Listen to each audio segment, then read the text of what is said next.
Hi, and welcome back to the Leadership Lab. In my view, there are a few critical actions that make you stand out as a leader once you start doing them correctly. The benefits from these actions are not just related to your image or personal brand, but they also help make your life a lot easier and give you the correct amount of time you need to focus on a key aspect of leadership, and that is to strategize. Today we will cover the one-to-one philosophy. Everybody knows what a one-to-one is. However, I did see in my day-to-day practice how hard it is to get it right. One-to-one is a key instrument that defines your management style, your ability to keep your team close and have control over what is going on around you. It is also a measurement tool for your team to understand how much interest you show them, both from an operational and a personal perspective.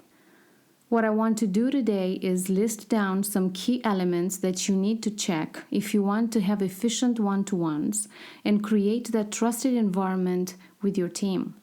So, depending on the size of your first line, your one-to-ones should be weekly or every other week. If you push this further, there is a high chance you lose line of sight of many things that are happening around you. Your one-to-ones must be diarized. This is very important. If it's not in your calendar as a recurrence, be sure that you will always have more important stuff to handle. Once it's locked in your calendar, it stays there and it shows your team you are committed to giving them that time. One-to-ones should not be lengthier than 30 minutes.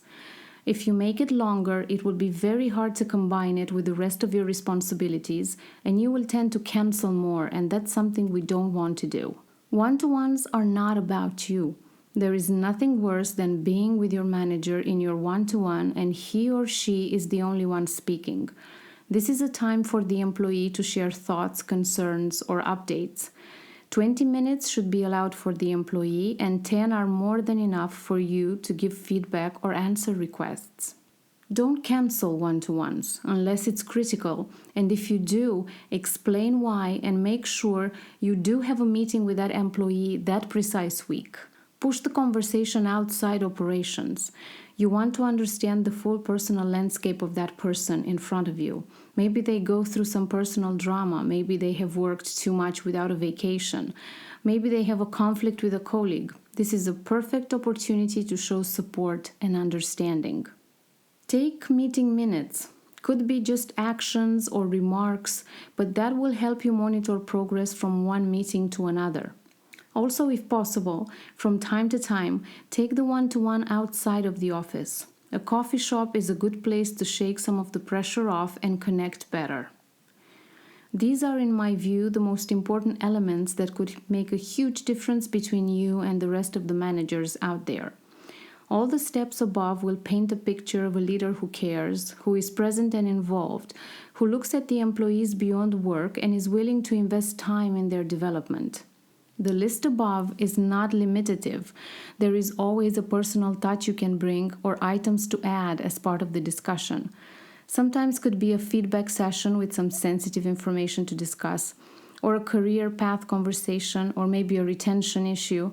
Key point is that whatever it is, if you do this right, there are minimal chances to get caught off guard with any type of aspect regarding your team.